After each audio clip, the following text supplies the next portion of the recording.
Hi, welcome to the Sifu Mimi Chan Show. Thanks for joining the conversation.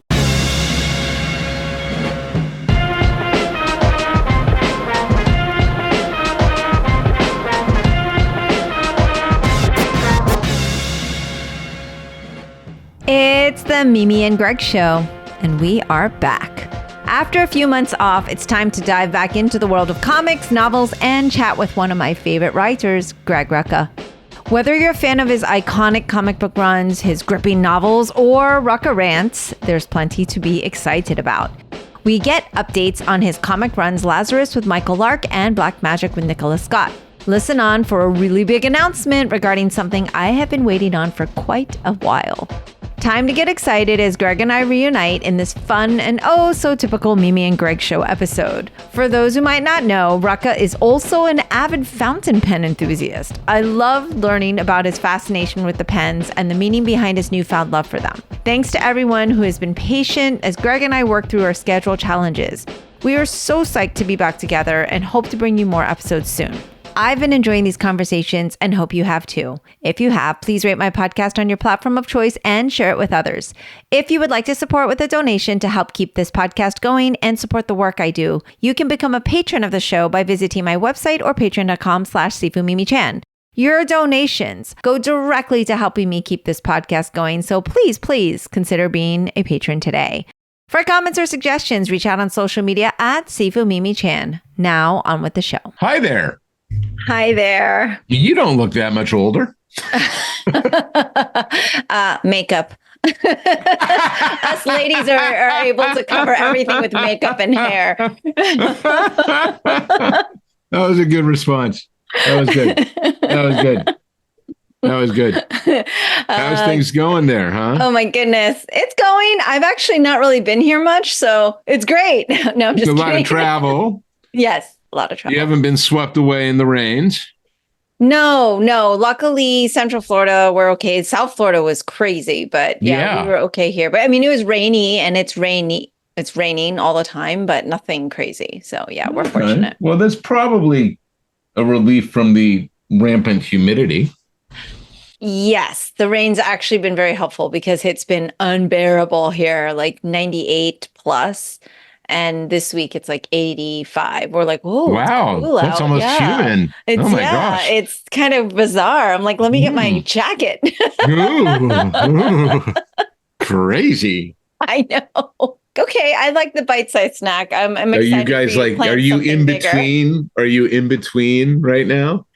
So it's been, and we can talk about it on here, but literally since April till now, we've been gone 6 weeks. Out of that time. You've been jumping. It's been intense, and so now we're finally home. I was going to say late August. We don't need to record today. If we want to plan to record something after I'm back from Victoria, like the week after next, because you and I just haven't talked for 6 months. I know. I can just stop recording anyway, just to, if you would like. Let's do that. Okay. I'm totally. You can use it for reference. I mean, I don't think.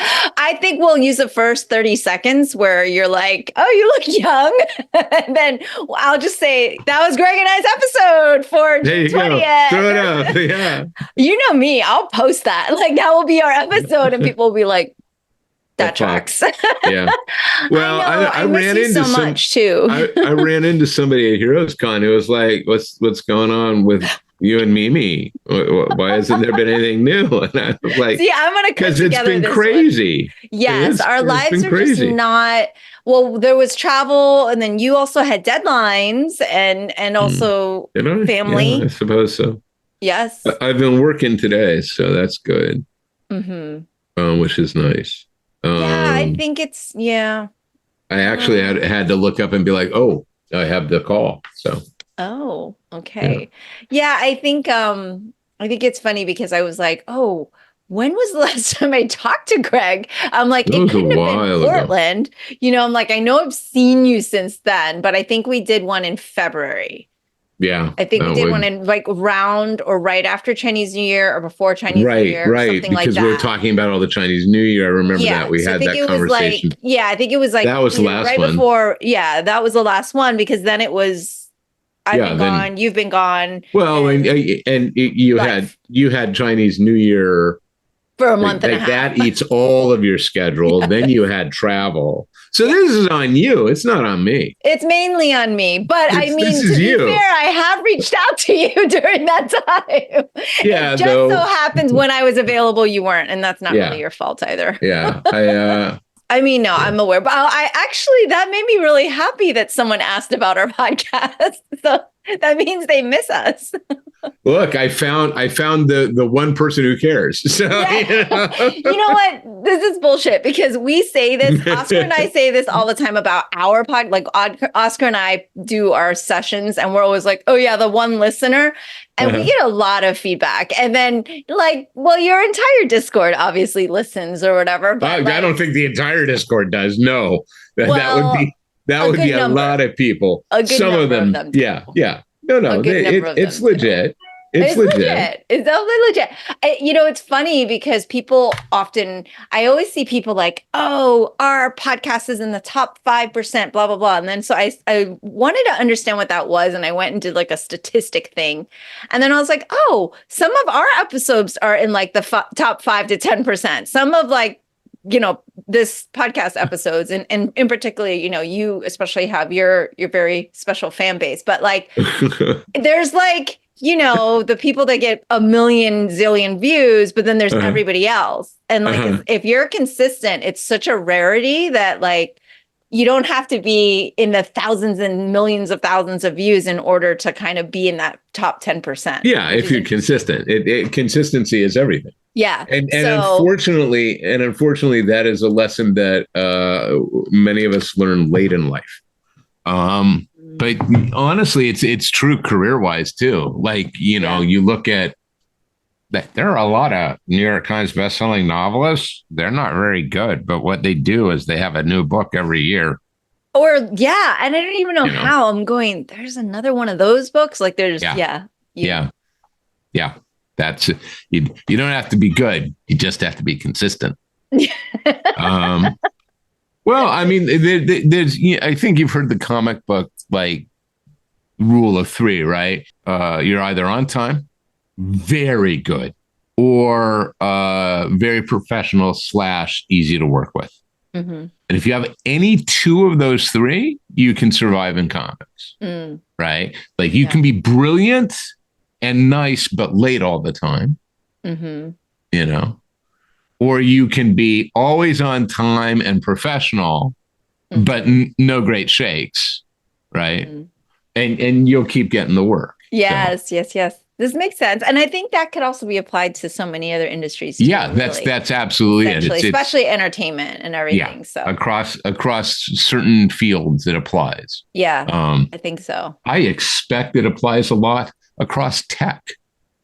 You don't have to be good at it. You just need to be consistently there. Yeah, and say yes, sir. So. Oh my gosh. Yeah. I was actually surprised to hear you were at a con again. I was like, two in 7 months. What the hell? Who is this? And I don't get on the Discord that often, like consistent. But I'm lucky I caught that one because usually it's about like pens, and I'm like, I am so lost. I do not have any kind of pen knowledge like this. Yeah, you don't want to get into it. You guys are like you will deep dive on the fountain pens. Deep dive on fountain pens. I go, Oscar, I don't know what's going on here, but like, so I'm like, okay, I can tune this part out because I have nothing of value to contribute here. Yeah, I can mess that up for you real quick. Having fun at the con, and I was like, what? Yeah. We had a couple of people from the Discord were in the area, and so they were able to meet up and so on. Yeah, that was nice. Yeah, it was a good con. It was a good show. That one. In Carolina. That's Charlotte. That's in Charlotte. Okay. Yeah, I feel like if we are going to talk about the con, this is podcast stuff. Okay, and rolling. Hello. Hey. This is going to be a very put together episode. 20 minutes after they started. So we can our talk listeners, the usual that has been missing us, like we already did a pre-roll that might get cut. Like we may have like little. Actually, I think you should just leave the whole thing in. like all of it, including everything that's happened and all of that. And maybe not everything. I'll take a look. Yeah. And this will be quite the edit. The hello. Some of that. Yeah. Some of that is, I realize some of it's not for me to disclose, I guess. Yeah. No, don't worry. I know what to do. But yeah, Heroes Con in Charlotte. Everybody. And it's Mimi and Greg show is back. In very typical fashion. What are we talking about? Who are you again? Well, we started talking. We were going to do an offline air thing because we were like, God, we miss each other. We haven't chatted. But then since we're talking about it's Heroes been since Con, February. Yeah, since February. But we figured our very loyal listeners would want to know, especially those who are asking you at Heroes Con about this podcast. Yeah. That was very nice. Asked at Heroes Con. Thank you. And then some of the members of the Discord were able to meet up there, and I got this really cool. Did you see it on the Discord? I did see that because it was under the Lazarus Art channel. Is it called a channel? I think that's what it's called. Yeah, hang on. It's called a channel, right? On the Lazarus Art channel. Yeah, there we go. There's my little Forever Carlisle that Discord the Lunatic made for me. Love it. Isn't that awesome? Discord the Lunatic. I just love it. Super awesome. I just love it to hell. I think this may be the first Lazarus thing that anybody's ever made and given me. Really? Like That's shocking. I have in my office a Tara Chase action figure that somebody made for me. But that has to be back in like 2002, 2003. Okay. Right. So that's kind of, it's kind of awesome. I got to tell you, I love her to death. She sits on desk 2 right beside my Renee Montoya chess piece from the DC chess set. So I got two of the ladies I have been fortunate enough to put words in the mouths of. That's a sentence. Maybe bring to life. No. I don't tend to think of it that way anymore. No, I don't tend to think of it as bring them to life. Especially, forevermore than Renee. Yeah, because, Renee, I didn't bring to life. Right. Renee was that's you picked up. Yeah, I just continued. I just got to visit for a while. Continue the story, yeah. But yeah, Heroes Con is a great show. It's a really, really good comic book show. It's no media guests. Love that. You're not competing with the cast of fill in the blank. Yes. I was there with Nolan Woodard, who does the incredible colors on The Forge, and then Mike Henderson. So it was Nolan, it was Mike, It was me in a little line. Nice. And part of the fun of that was Mike was the only one with a banner. And he had this big old table banner. Yeah, big old table banner. Mike Henderson. And so you had to find me, which meant that I didn't have I've done some conventions where it's been like, wow, you've been signing for 3 hours straight. It's just people line out. You just, this was busy, but it wasn't crazy for me. And it had been 11 years since I'd done that show. Oh, and when you don't do a show for 11 years, people show up with all the things in the last 11 years that they want signed from you. And that's nice. That's good. So. But Charlotte is always, it's always a great show. It's always a great show. People are always so generous there. I've never, some cons you do, and you'll get somebody at the table and they'll be like, why did you do this thing? And it's accusatory, Okay. You did it wrong. Right, right. I've never had that happen at Heroes Con. Okay. I think people are happy to talk, but and they'll ask questions, but they're never as judgmental as San Diego or New York Comic-Con. Yeah. Well, I feel like because you said it's so comic centric, like it's so you're kind of weeding out all the other like not I mean, I think this is like the diehard fans, right? These are more the true readers. Like you these are serious. You do Heroes Con primarily for artists. Yeah. Like it is I'm one of the looking at best, the if list, not the and I'm best like, artist wow. show, I think, in the country. Yeah, I'm looking at the list and I'm like, oh, okay. Yeah. Oh, Cully was there. Yeah. Yeah, we got to have breakfast. Okay. And then how's our project coming along? Cully's been going through some stuff too. I know. I'm calling him tomorrow to check in. Okay. But he seemed, according to him, he seemed to be like, in a place where he was feeling good about getting back into the work. Okay. So I had this realization, for those of you, this is more for the audience that actually cares about, like, when is stuff coming out, Rucka? That's a lot of people, yeah. Yeah. So this will be your banner headline: is massive updates on everything Greg does. There it is. But coming out of Heroes Con, and everybody asking, when's Lazarus coming back? I was really sad to see Black Magic got canceled. Was one of them. It's like, no, it's not. Yes. The realization, somewhat grim realization is, 2025 is going to be a banner year. Nicola is currently drawing Black Magic issue 17. I need to write 18 when I get back from this anniversary getaway with Jen next week. Goal for that is to be back early 2025, probably by March. Lazarus, Michael has completed his move and relocated, and has started producing pages again. Alejandro, and I are going to have a call. I can say this now because by the time this airs, it may well have happened. Oh, yeah, definitely. I'm finishing up a script. Once that script goes in, Alejandro, Michael, and I are going to have to set a call and then discuss the return on that. But Alejandro's reached out to Image about basically the first stage of our return, which is hardcover 4.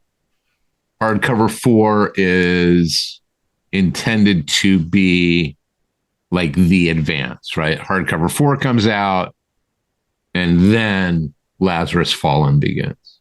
I still don't want us coming back with Lazarus Fallen until we can hit monthly. Yep. And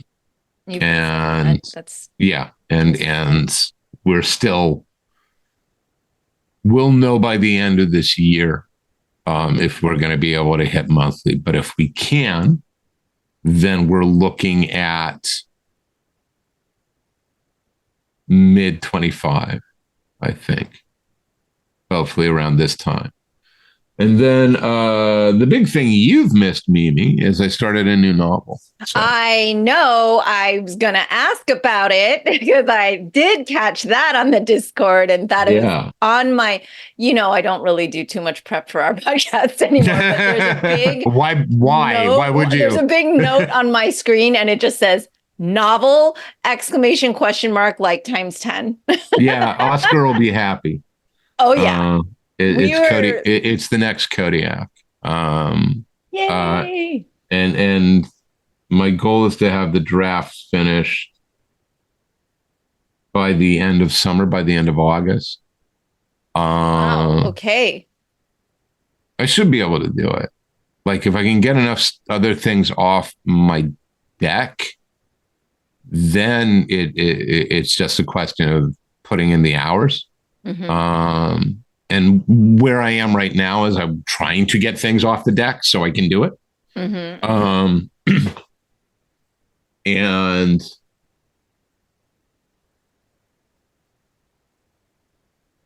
for those who are fans of the Kodiak series, I'll say that it is 12 years after Walking Dead. Okay. So it's Atticus at 50.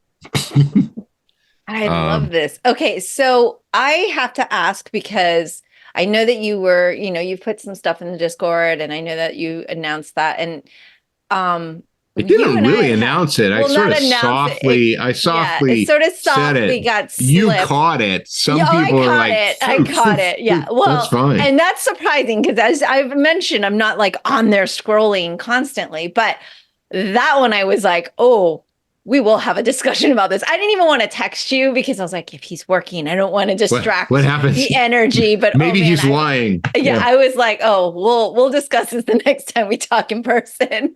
But you and I have had extensive discussions on, and listeners can look it up and just put in novel with Greg's name on my thing. There's probably like at least 10 to 15 podcasts where we talk about it, where, because of the experiences you had, because of how challenging and how difficult lonely it was is, and how difficult Bravo. it is on Bravo. Yeah. And also just that whole process that you really were turned off by the thought of ever doing it. I mean, you did say in one podcast, I'm never going to say never, and it's always a possibility. So, but it felt like a closed door. Okay, so it's funny because, and I think I was saying this. I think it was to Cully, but I think it might have been to Cully, but it might have been to Mike. Okay. So I don't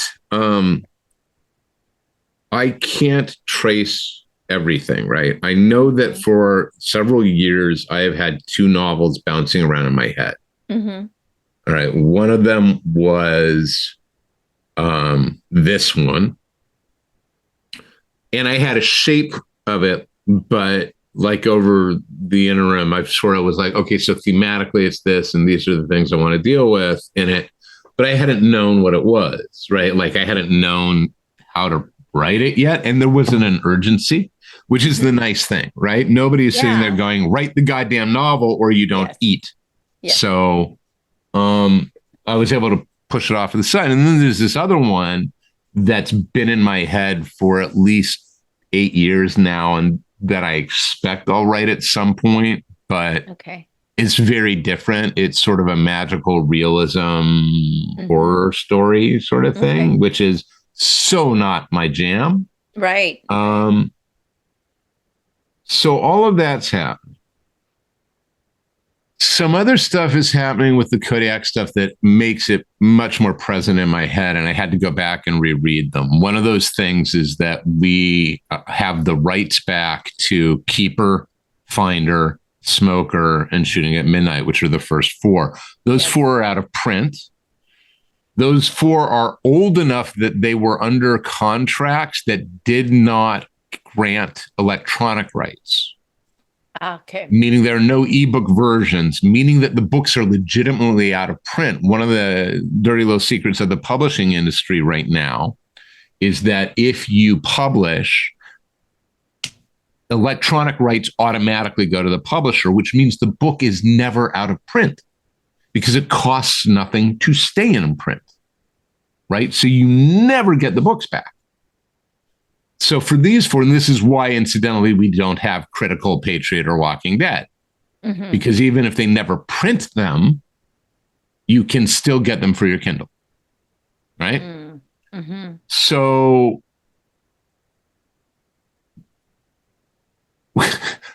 bearing in mind that Keeper is, I think, 96. 96. That's 28 years ago. So yes. So that's when Oscar and I met. So one of the things that was going on is that having to go through, I was having to find original copies. I was having to go through like all of my hard drives and be like, do I have the manuscript? Yeah. And the best I can find are PDFs. So it's like, you got a floppy disk. Yeah, I pretty much, right? And so I think I had it on a zip drive, and so there's a whole process of getting those books into an electronic format. Right. Okay. They are now in an electronic format, and they're all being proofed. And then they're going to be formatted, and then I'm going to offer them up so people can get them for their electronic reading pleasure, right? Right. But as part of that journey, I was rereading all of them, and according to some other stuff, and that brought me all the way up through the end of the series. So there was that, and it was all very fresh in my head. And then the other thing, and this is why this goes full circle, when you talk about, okay, wait a minute, there's now a fountain pen channel on the server. My father, God bless him, who I have talked about many times, and who, to recap for those of us joining late, or who don't want to go back and listen to the other 53 podcasts we've done. Yeah. So my dad was dyslexic. My dad played football in high school and got to Berkeley on a football scholarship. He played linebacker. And it destroyed his knees, which ultimately leads to the complications that will kill him many years later when he gets the cancer diagnosis. But that's separate. So my dad I am not a big guy. Like I'm 5'11". My dad was big. He was a linebacker, and he was of a big that required him to, he needed clothes made for him. You know what I mean? Yeah. And as a result, and also because of how he grew up and the deprivations, because they were very much feast and famine growing up. Yeah. He liked nice things. My dad was the kind of attorney who showed up in court with a bow tie every day. Not because it was an affect, but because he liked being that dapper gentleman. Right. So amidst all this, my dad loved fountain pens. Okay. But like many things that my dad loved, he didn't understand them. And over the years, I have gone through and found many of these beautiful fountain pens, that they're not cheap items. They're beautiful writing implements. They are, in some cases, works of art. Some of them worth hundreds of dollars. And my father had never, he just was like, and then you fill it, and then you write with it, and then you fill it, and then you write with it. And it's like, there's a whole way to treat a fountain pen. And so I ended up finally going I have 12 of Dad's fountain pens. What do I do with these? It's time I gave them a proper cleaning. So Jen and I basically spent the better part of a week off and on cleaning out these pens, soaking them and flushing them. And again, for the pen nerds, this is, you can remove the nib and feed from the barrel and clean the nib and feed and so on. So there's a reason for all this. So I'm doing all of this, and I'm sort of laughing at my dad and having good memories, right? Because literally there's a Pelican M800 here that the nib and feed are just glued into each other because he just never flushed the damn thing. And I finally get them free, and I get everything cleaned out, and then you reassemble it, and it's okay. Well, now let's see how they write. And I loaded up one of these pens and, put some test strokes down, and sort of had this epiphany as to, I've had, my dad loved fountain pens. He gave me fountain pens, but I didn't use them consistently because a lot of the time I'm typing. And fountain pens, you get into a whole thing of ink and paper and so on, right? So they are something of a production. You have to commit to them. And it was a commitment I was not willing to make. Of course. And now I have these pens of my dad's, and they're all cleaned up and they're all ready to go. And I start writing with one of them, and I'm like, oh, this is like butter. It's just gliding. Right. So that collides with all this other stuff that's bubbling away about Atticus. And I realized, I know what the first sentence is. Okay. So I wrote the first sentence. With the pen? Yeah, with the pen. Which led to writing the second sentence, which led to writing a very short prologue, which led to me setting it down and being like, interesting. Mm-hmm. And about 3 days later, I was like, oh, I know the first sentence, and wrote the first sentence of chapter 1. And now, we're probably a sixth of the way through the novel. Wow. Because we do this in word counts. I expect this is going to be a long one. Might not be. Might turn on me. But because of what it's about, because of some of the things I want to do with the voice, yeah, it may be it may be one of the longer ones. But yeah. And it's got a title, which I am not sharing yet, but it is a throwback title. I'll say that. So, oh my gosh. Yeah. This is so There's exciting. no publisher, mind you. There's no publisher. So it is conceivable that I'll finish the thing, I'll type the thing up, I'll decide, yeah, you know what? I'll put it up for ebook or whatnot, or POD.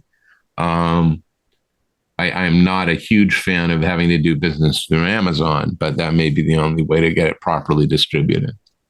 So we'll see. But yeah, and I'm enjoying it. And it does feel like this reconnection with my father in a way, right? Like Bravo crashed. Mm-hmm. My dad died the week it dropped, and Hachette was in a knife fight with Amazon, and Amazon accounts for 75% of all your book sales. Yeah. So then when Hachette turns to me a month later and says, well, your book didn't perform.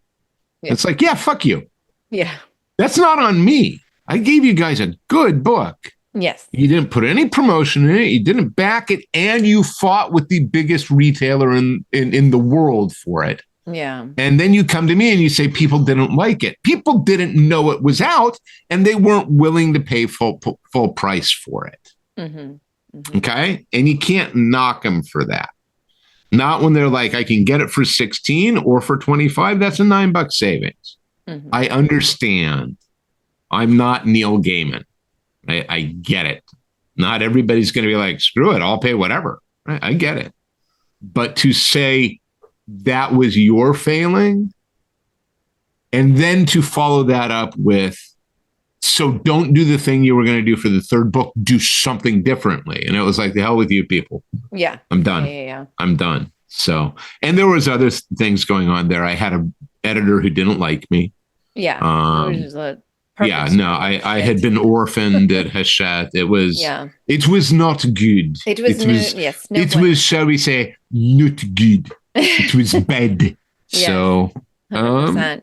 This is so exciting, though, and I love how you've gotten to where you've gotten. Like, this is really great. It's kind of it feels like a closure, in a way, and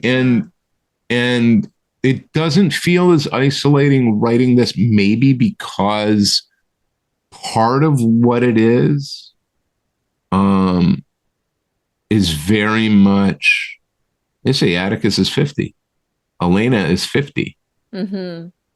They haven't, I mean, literally, I think the chapter 1 opening line is, I hadn't killed anybody in 12 years. Unless she had been remarkably discreet, which wasn't beyond her. I don't believe my wife had either. Could happen. Yeah, I don't believe my wife had either. Now, for some people, this might not seem a thing to be proud of, but, but if you go from that, right, there's a difference in the voice. And I'm talking to Evelyn and Jen, and everybody's a part of it in a way. It is less isolating than some writing experiences have been. And then also, I think you're also collaborating on so many other projects. Yeah. At the same time, helps. And it's totally different because you're not like I imagined you literally in this like castle tower alone with the dungeon door slammed while you're writing. I mean, this is how you describe the experience. You've seen my office, right? But you described the experience as so isolating, and and so the fact though that you just shared, Black Magic and even Cully and Leandro and Michael, like. You're doing so much collaboration that it's okay to actually have this piece of it for yourself and your nostalgia. Yeah, it makes it easier. It actually is a different place. You're just in a different place, right? Yeah. And I think that all of these things have conspired. So, I mean, look, it may be crap, but I'm writing it. So we'll see. You know. Yeah, I'm willing to bet that it's not crap, but you know. You know, we call the first draft. We don't call the first draft. We call it the vomit draft. Yeah. That's just get it out. Yeah, that And makes sense. then you kind of go, okay, now let's put words in the right order, and that's a first draft. Mm-hmm. And then you read it and you go like, oh, this is ooh, right? Or what happens if, and let's move these in. And then the serious work is the second. So, Okay. but I like drafts, Yeah. right? I mean, it's the Douglas Adams line. I don't like writing. I like having written. Okay. That's the difference between no draft and draft. In a draft, you've written. So now you can actually roll up your sleeves and get in there. Makes sense. I mean, it's just so exciting also because, I mean, you literally said, okay, 1996. And if everybody just thought right now, where were we in 1996? You're just such a different And half the audience was like, writer. I wasn't born. I know, right? Yeah. I get that a lot. But literally, that's like Oscar and I met. So that's why it's super exciting too. Because I'm like, oh here's another thing at Heroes Con. I had not one, not two, but three separate people come up to me. This one kind of hurts at different points and say, yeah, reading your stuff is what got me to want to be a writer when I grew up. I was like, oh, look, liver spots are appearing on my hands even as we speak. You know, it's the most flattering thing in the world. I mean, it is so genuinely flattering. Yes, and a reality. But at the same time, it's also like, you don't look like an infant. Right.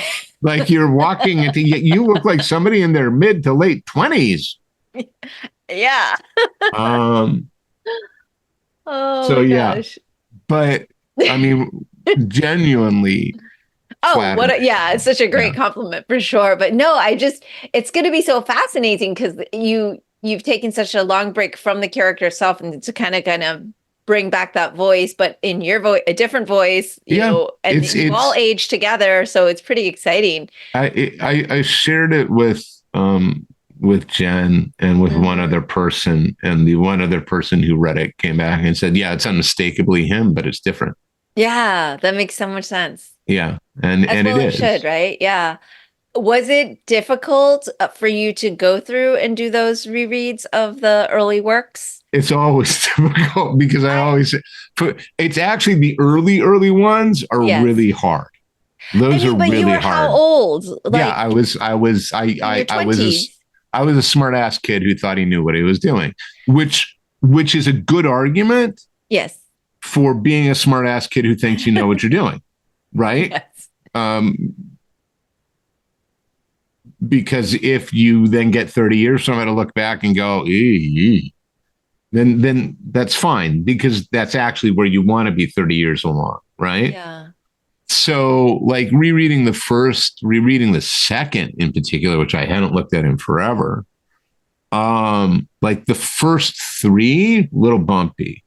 Rereading Shooting, I was like, this was pretty good. And then you hit the stuff where it feels like, oh, I figured some shit out. Yeah. I knew what I was doing. The big revelation for me was revisiting Patriot Acts. Okay. Which was the second to last, right? That's the sixth. Okay. And Before I have always, and it is a book that benefits, it is of all the books in the series, the one that benefits the most from being read in order, right? Like picking up Patriot first it makes Patriot not nearly as strong as it is. Mm-hmm. But reading it as part of the sequence, I've always had difficulty with that novel. I something happens as an instigating event in it that I did not like, that I did at my editor's insistence. Yeah. The whole of the novel grows out of that, but is and you know, and my editor might well have been right to make the note, but I still to this day am not happy with having followed it. Mm-hmm, mm-hmm. But that said, I finished rereading it, and I was like, this one's actually kind of good. Oh, it's very There's good. there's I a remember it. It's sequence, super good. the snow sequence. I had completely forgotten I had written, like the Montana sequence. Mm. Never mind, the escape from Wyoming sequence, but or from the Motel 6 or whatever it was that they were at. But that sequence in the snow, I was like, oh, it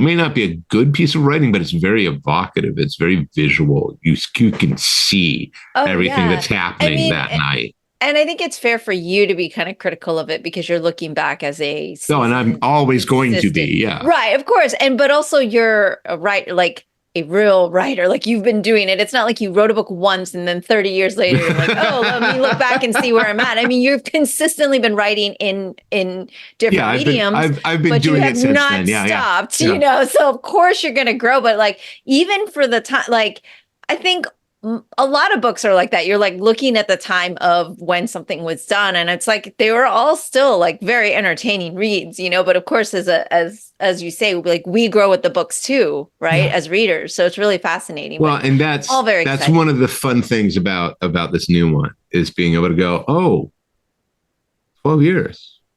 Mm-hmm. Like, what does 12 years look like for them?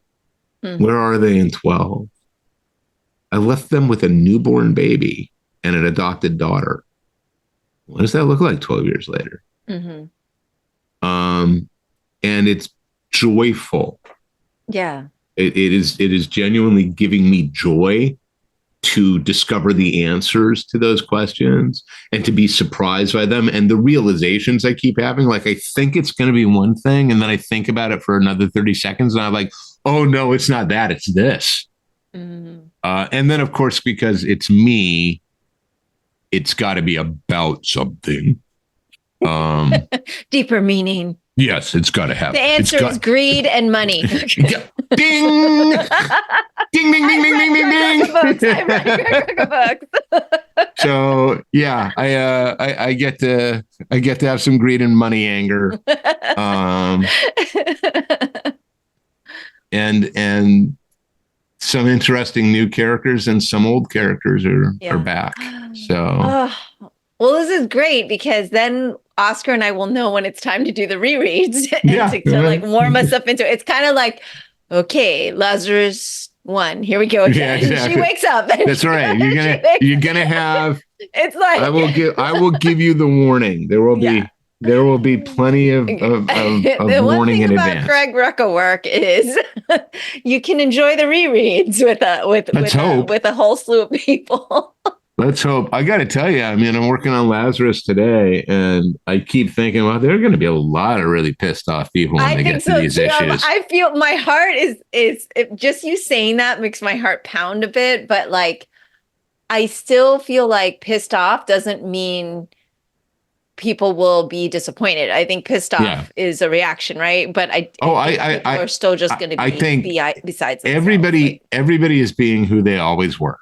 Yeah. And it ain't my fault if the audience thought they were somebody else. Yeah. Not everybody who is bad, or did a bad thing is bad, and not everybody who did a good thing is good. And That's right. Broken clocks and so on. So that's always the thing, though, right? So, my gosh, no, this is exciting. It's funny because right before we jumped online, Oscar's like, "Oh, you never need things to talk to Greg about, but just tell him that he's always right." Yeah. He's like, just tell him again, because any book I read, any news article, he doesn't, we don't watch or take in any news, by the way, and we're not going to talk about that, but he does get the New Yorker now. He's been reading all these lengthy articles and everything. And he's like, just tell him he's right, that everything is about greed and money, because it keeps coming up. And I'm like, yeah, that tracks. But he did mention this one article that was fascinating, because I was like, gosh, how does this affect people who have professions where we need to sit down and read something or intake something, and it's not a like quick scroll of a whatever. Because he was like, yeah, the attention span of a consumer is 8 seconds, which is a goldfish attention span. I'm like, we have now become goldfish. Yeah. But thinking about now you're writing this novel, I'm like, oh my gosh, people are, but of course people are still taking in novels. Like, I don't think that that's ever going to go away, but the attention span is tiny. Yeah. I mean, we have to, it's, we've lost our discipline. There it is. And we've lost it because we were lured away from having it, right? Because dopamine hits are great, and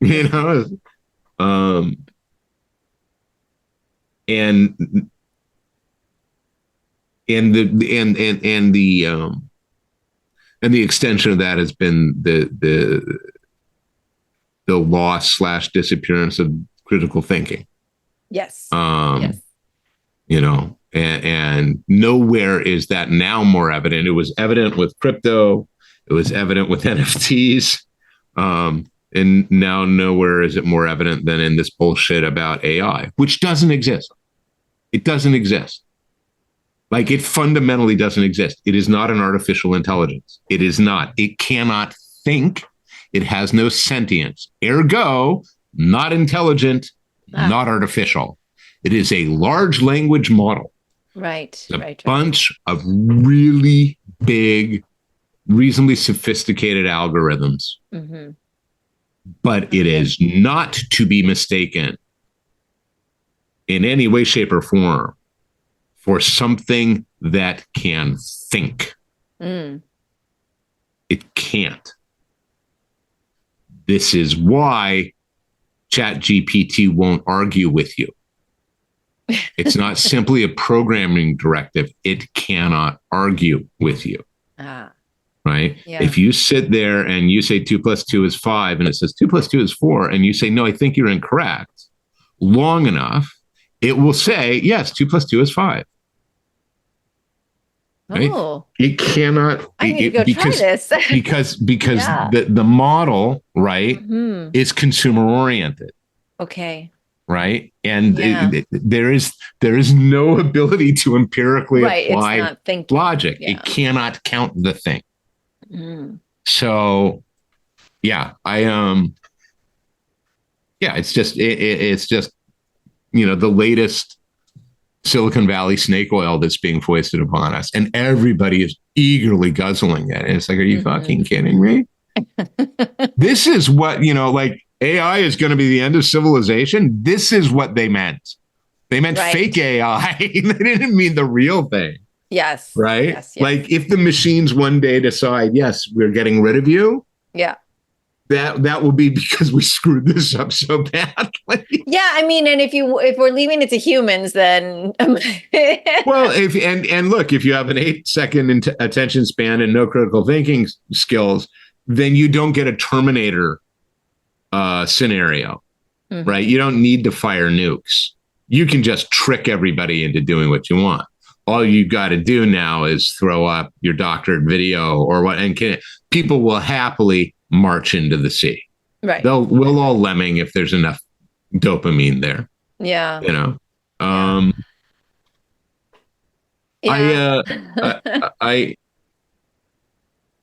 I will say the nice thing, look, it's great to use your phone as an e-reader.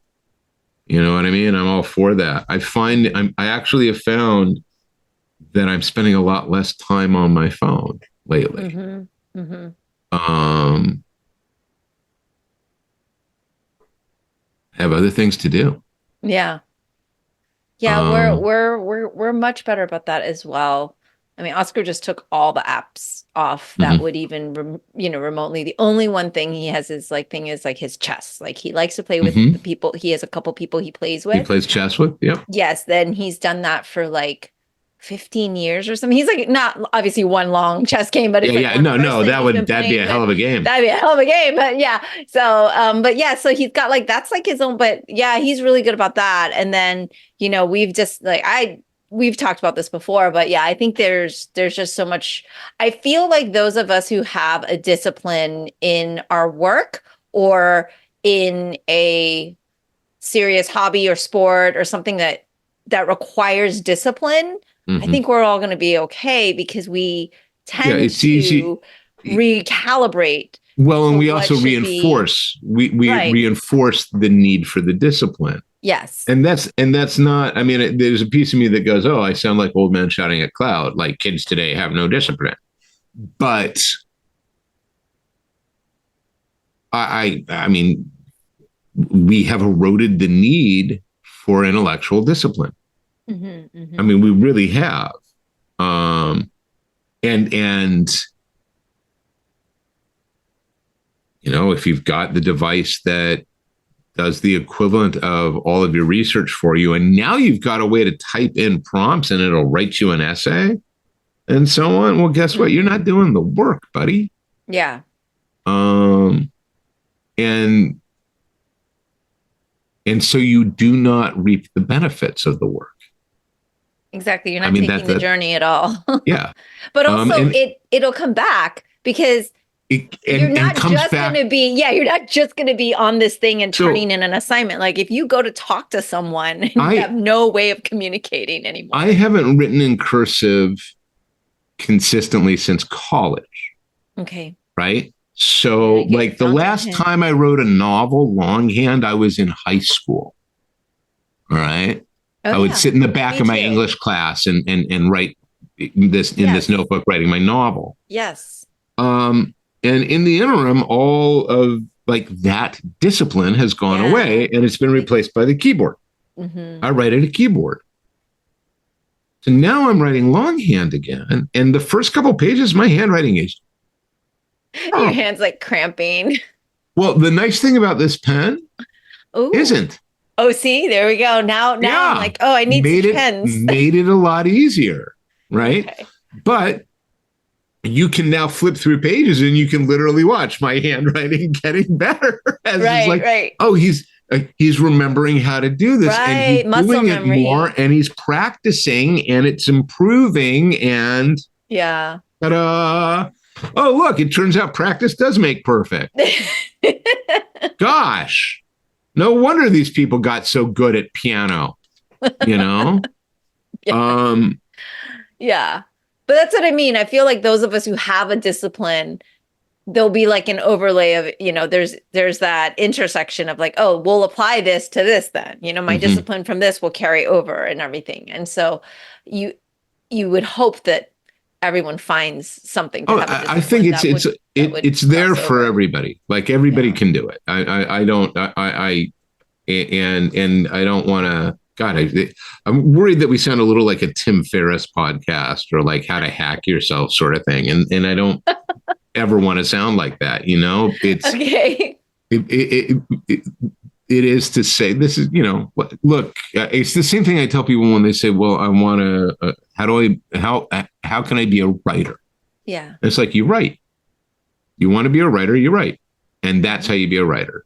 Like, well, I can't, this, that. And it's like the discipline of being a writer is putting your ass in the chair and doing the work. That's the most fundamental, groundbreaking, necessary thing. You have to do that. If you don't do that, there is nothing else. Right. And you can apply that to any skill or any profession. Right. Yeah. I would like to become a Kung Fu Sifu. Really? Okay. Start at the beginning and work really hard. Show up and do the work. Right. That's pretty much a secret. and it's not. Yeah. I mean, people are always, what's the secret? The secret is there is no secret. It's hard work. Yes. But that's the bird by bird for the right. Just right. Yeah. I mean, and then eventually it's like, how to be a good writer is a whole different thing. Well, yeah, because now you have to bring other things to the actual act of writing. You have to be able to look at what you've created and so on. But I've had, people ask over and over, and I've been like, just set a timer for 30 minutes a day. Get up 30 minutes earlier. Yeah, the discipline. Just 30 minutes. And if you write, if you can manage 1,000 words a week, That's 52,000 words in a year. In a year and a half, that's a novel. Mm-hmm.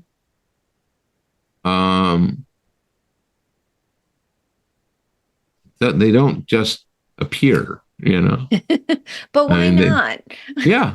Well, but right, but that's what that's part of what they're trying to sell us with AI in quotes. Right. Yeah, right? that you can now have whatever story you want. Wouldn't it? I read one of these jackasses saying, AI reactive movies, like, so you never see the same movie twice. It's like,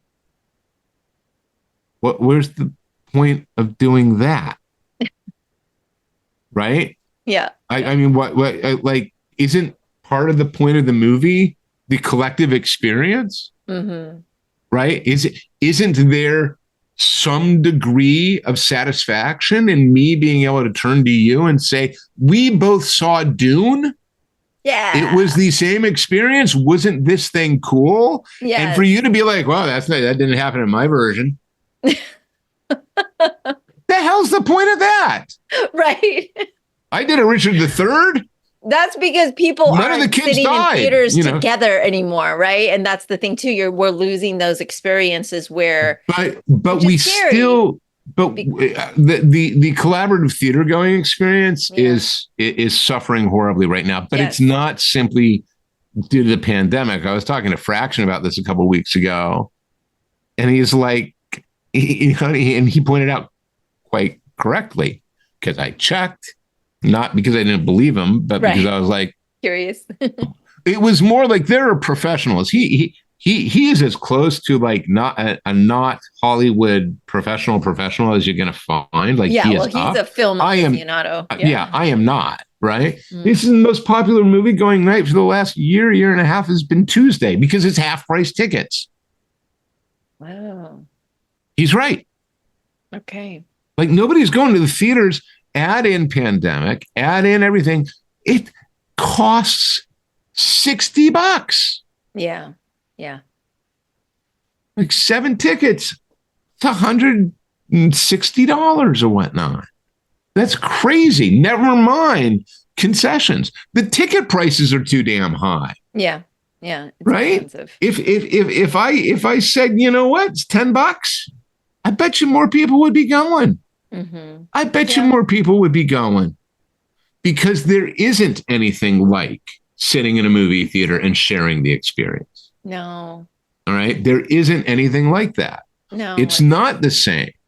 Right. Not the same. It's cheaper to do it at home now and stream it on Paramount Plus or whatnot. Mm-hmm. And why should I get my ass out to a movie theater and spend, and never mind if I need a sitter or if I want anything else, minimum $30, right? Yeah. To see a movie that I can buy for $20 in 3.5 weeks. Yep. And then they go, nobody's going to the theaters. It's like, you did it yourselves, jackass. But it's coming from inside the house. It's literally like, it's sort of like going, how do we solve the homeless problem? Easy. Give them homes. Yeah. Some of these problems are self-evident, right? Homelessness is the easiest thing in the world to solve. You've got a lot of inventory. People aren't in it. Give people places to live. Yeah. Well, but what happened to my investment? What happens to my profit? What happens to the neighborhood? You know what? Certain sacrifices should be made for the good of society and your fellow human beings. And I suspect your neighborhood will be fine. Right. Because once people aren't desperate, they're less inclined to do desperate things.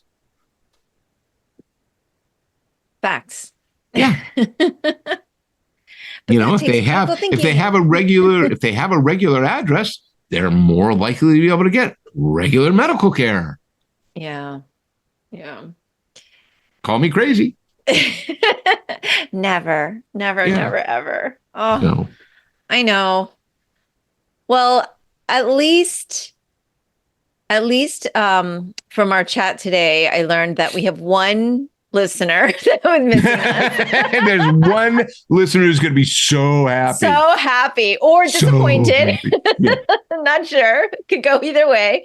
There was one who identified themselves. Okay, that's only one who identified themselves to me at Heroes Con asking. All right. That doesn't mean there's only one. We know there's not only one listener. We know. Yeah, there's at least 11 or 12 of them. We know them all by name. No, there's hundreds of listeners. Hundreds of listeners at least. Hundreds of you. But at least by downloads, at least hundreds. And that's just like usually in the first week or so, right? So like we're okay. We're gonna be doing okay. all right. They're not gonna pull me off air. Yeah. Nobody gets to cancel Mimi. No, yeah, that's right. Nope, not happening. I'm too persistent for that and stubborn. Excellent. Everyone's like, why are you still podcasting? Do you enjoy it? I'm like, Discipline. I'm disciplined. Yeah. I went on vacation for 2 weeks, but I recorded 4 live podcasts. Exactly. In person. That was vacation. Ready. Yeah. I have these nice little mics now. So next time I come to see you, I'm just going to have one. And I'm just going to, like, nice little labs. They're easy. I'm just going to be like, we're just going to put this on the table, especially for a Rucka dinner. Because let me tell you, I think we said this in February, but Oscar and I left, and I know you got to go soon. But we left dinner with you guys going, wow. It was a very cerebral dinner. Like, you guys, your dinner conversation is intense and just so like sophisticated. We might have been on display for you. I was like, Oscar and I are like, let's get the dictionary out. So is it okay if we pull this out during conversation? Wow, that sounds, I mean, that's both delightful. It also sounds like we are the worst liberal elites. No, it was it was just so like conversational, like really deep conversation, you know. It was really refreshing. Maybe because we're just, you know, not in that environment all the time. Maybe. I mean, I grew up in a home where when you sat down at dinner, you had a conversation. Yeah. I think Jen and I subjected the children to that, you know, whether they liked it or not. Well, they're fantastic. Well, I didn't get to sit with Dash, but like Elliot was amazing. And we were like, oh, wow, we feel like we need to like read well, maybe that's why Oscar subscribed to the New York. Like, I need to do more reading. Look, there are worse things to have subscribed to. Right. Yeah. Right. Well, this is the thing. We were trying to figure out, you know, we don't want really news. We want it to take in like journalism and writers and proper, just try to elevate the information, intellectual stimulation. And I think it was Cal Newport. We do a lot of Cal Newport books. And he said something like, not that you could die, but like that was my goal. Like once my New Yorker article was accepted, I felt like validated. Like, okay, the New Yorker accepted me as a writer. You feel validated as a writer. I'm like, oh, I didn't know it held such prestige, you know? So for a very long time. Yes. And Oscar wanted like to have a physical again because he said he's lost the discipline of the physical read, and he used to just digest books like crazy, just like one day finishing a book. And now he's like, wow, that discipline of turning the page, and because those articles focusing is hard. Yeah. So he didn't want to lose that. And so that's why he's like, I need to get the physical copy too, not just the online. Yeah. He was like kind of, you know, insistent upon that. But yes, it was a phenomenal evening with the Ruckas, and having conversation was very stimulating. Well, you'll have to come back. Oh, we will. Well, you guys have to come here. I know Florida's scary, but I promise, like Orlando, we're in a little bubble. Look at your face. You're like, no. I'm not sure. So you have some problems to work out there. I know. No, it's honestly just a long way to go, and no reason to make the trip aside from you guys. Like, you had the excuse of coming to a con. This is true. So. But it was mainly to see you. There were a few other people at that con. You got some interviews off of, young lady. Yeah, but that's because I was there. That's not. That was just frosting. That's right. I was like, no.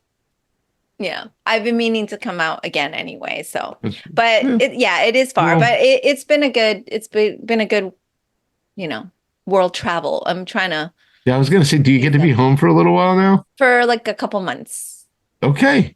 2 months. That's good. Yes, it's very That's good. It's very You good. get to do laundry and things like that. Yes, Yeah. that was the thing. We were literally like doing the living out of a suitcase thing, which was, it was rough. I'm feeling this one. I'm feeling this stretch of fatigue. Yeah, I hear that. It's been a thing, but always good to see you. I will definitely. Always good to see you. And like I said, I'm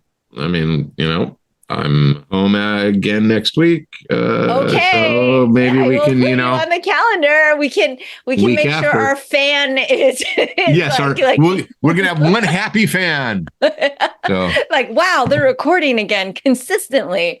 So that way it can have a couple banked and like spread out the love. We'll have Mimi and updates. Rucka are back. We'll have novel updates if nothing novel else. Updates. And this was a huge update, actually. What started off as we're not going to record this to, we'll see what happens to, oh my God, all the Yeah, now you got editing to do.